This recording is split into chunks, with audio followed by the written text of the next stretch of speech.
Hey y'all, Dr. J here. Um, Never actually explained on any of these videos, anyways. There's one on YouTube that touches it, but um, my background. So my doctorate is in organizational leadership. I have an MBA in global management, an Associates of Science in Business, or a BSBA in service management, and in an Associates of Science in Business Admin. My entire career has been in business focus, anyways. I pursued a doctorate in organizational leadership because I had realized at some point that I was extremely great at quantifying everything I came across, and I was forgetting the people. And what my doctorate has really resonated and stuck with me forever is that numbers are simply a representation of human output. And if we focus on the numbers, people leave. When we focus on the people, then the numbers naturally come. And so my focus has always been on the people. Um, and so I say that as a person with a doctorate in organizational leadership, which you're about to hear, I'm confident I'm going to trigger somebody. Somebody's not going to like what I have to say. There are entire industries based upon leadership coaching, right? And assessments and all these great tools. And don't get me wrong, they're all fantastic. Um, my challenge with all of them is that I believe that they're short-sighted. And here's why. So leaders leave, right? So whether they're good or bad, they're never there forever, right? And then if they're great, it's how do you keep what they did going forward? And if they're terrible, it's how do you fix what they did? Um, I know everybody praised Jack Welch. I'm not in that. I'm not in that group of people. GE had to de-Welch themselves from the effort he did. That organization no longer exists in its framework that it did during his tenure. I know Wall Street loved him. Why? Because they focused on the quarterly gain. And if you focus on the quarterly gain, you can drive an organization to the ground, which is what happened to GE. It no longer exists, right? So on one aspect, you could consider him a great leader unless you cared about people and the longevity of the organization. If the people and longevity of the organization are your focus, you might not want to follow his lead. Um, and that's why shareholder equity versus stakeholder equity. Where is your focus? Stakeholder equity focuses on the long-term health of the organization. Shareholder does not. I've totally digressed here. My point is whether the leader is great or the leader is terrible, the leader has a short shelf life in that organization, right?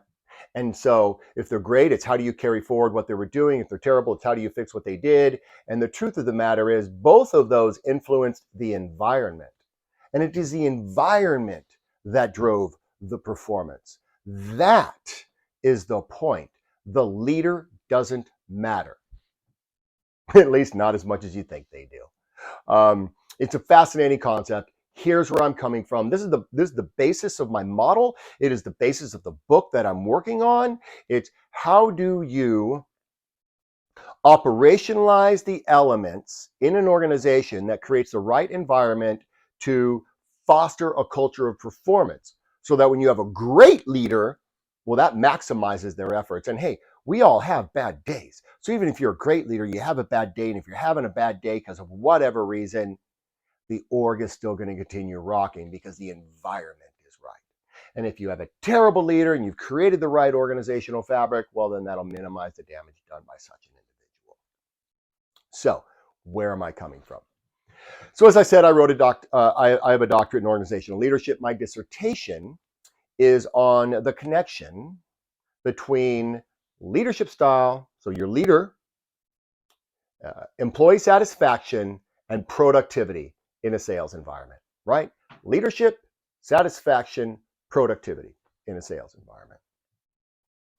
One of the most shocking outcomes of my research is that the leader was not statistically relevant to the performance of the team. Let that sink in. The leader was not statistically relevant to the performance of the team. The leader was absolutely statistically relevant to the satisfaction of the employees. Yet even the satisfaction of the employees wasn't relevant to the productivity. Why? We've all got the job done in an environment with a leader we didn't like, right? We had to for whatever reason. We've all been there. I know I sure have. I'm sure most of you have as well. right? What did move the needle, what was statistically relevant in my research, was the team. That team environment was statistically relevant to drive performance. Shocking outcome, I had not expected it, right? I pride myself on being a pretty good leader. I've had plenty of my former employees who would work for me in a heartbeat. I was actually interviewing one of them for my book, and I was the focus of my book has nothing to do with me. It has to do with, again, the operating fabric. And when I got done interviewing her, talking about the operating fabric and her experiences and blah, blah, blah, she goes, "Jim, I'm actually quite disappointed in you right now." I'm like, "Why?" She said, "Because I thought you were going to let me brag about you." And we went on and chuckled about that, but that's not what it's about, right? It's about that operating fabric. And what she hadn't recognized prior to our call was what I had done in that organizational fabric to keep that positive environment going. I've totally digressed here. So, leader was not statistically relevant to the performance of the team. This took me back. I prided myself on being a great leader. I was like, "What do you mean? It's all about the leader. It's all the leader. It's all me," right? Hubris, most definitely hubris. So, like any good researcher, I let the data do what the data does. I let it say what it had to say, and I stepped back. And I said, "Okay, what does other research say? What do the empirical studies say?" Right? Not some willy-nilly report, but I'm talking empirical, doctoral level research. So I started digging around and found an interesting study that was conducted in scientific management research. And scientific management began literally with the study of shoveling coal, right back when engines and machines are all running on coal. And it was literally, what is the optimal um, uh, uh, uh, so what is the optimal shovel size? Couldn't be too small, couldn't be too big. What was the optimal movement, right? So that you can maximize coal movement over time, right? And that was literally the first study. And so you fast forward several decades later, and you get to a study conducted in a light bulb factory. And most people with MBAs and most people who study this are well aware of this study. So in this light bulb factory, they've tried all kinds of tricks to move the needle on performance. And what they found was that nothing they did statistically moved the needle on performance. What did move the needle on performance were the coworkers, were the team environment, right? The team didn't want anybody to overperform them and make them look bad, and they sure as heck didn't want anybody to underperform them and bring the bosses down, right? That person had to perform right here with everybody else, so they all perform together, right? Now, many people use this as a counter argument against unions. I think they're severely missing the point. The point of the matter is, in this research and in mine and in others, the outcome was clear. The leader has an influence on the environment. It is that environment which will drive the performance of the team, right? So again, my model focuses on the fabric of the organization, instituting policies, procedures, and practices which lift up that entire team environment. I do that by focusing on the training, recognition, accountability, and communication within an organization. And I believe that those are the fabric of elements that work together. And I call them elements, not structures, because elements come together to create something stronger. Structures are strong, they're independent, but they don't touch. And the beauty of humanity is that we're very fluid, right? One day is great, one day is not, right? And so you've got to have something that is far more fluid to work with us. And that's why I use the word elements when describing the four pieces that come together to create that strong environment, so that when you've got a great leader, it maximizes them. When you've got a terrible leader, it minimizes them, right? And so it is that environment which carries the test of time, because the unspoken truth is that the average leader has a 2 to 5 year life cycle. The average leader has a 2 to 5 year life cycle, right? So if you're in an organization who spent a lot of money on cultural work, right, it's all good stuff focused on what are called the social systems of an organization, the people. That's great until one of them leaves. And the math is about 25% of them are going to be gone within 5 years. So What does that do to that environment? You look at your entire org chart, take 25% of your leaders and put holes in them.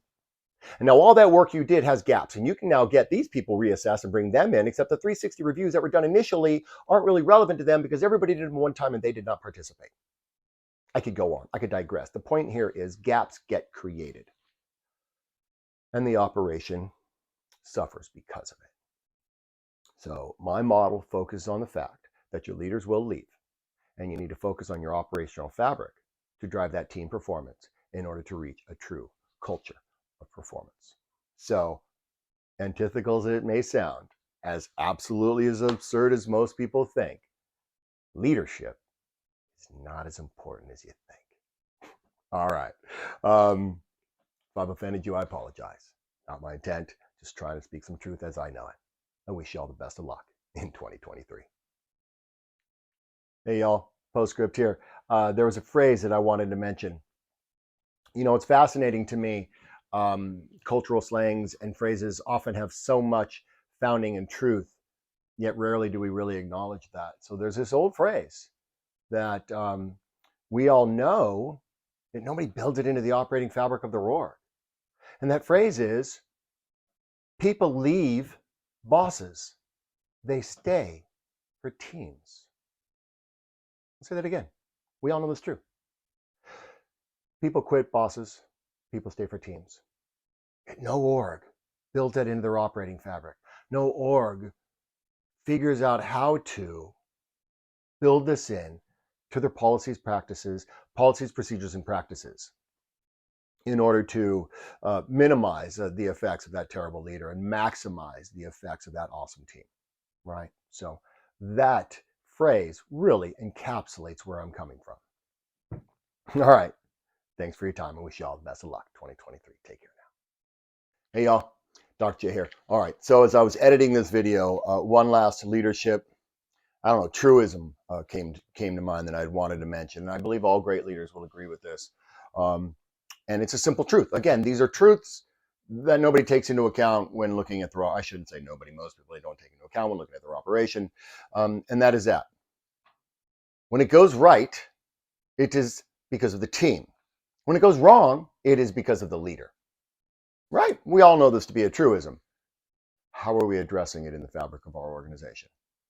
When it goes right, it is the team. When it goes wrong, it is the leader. Best of luck.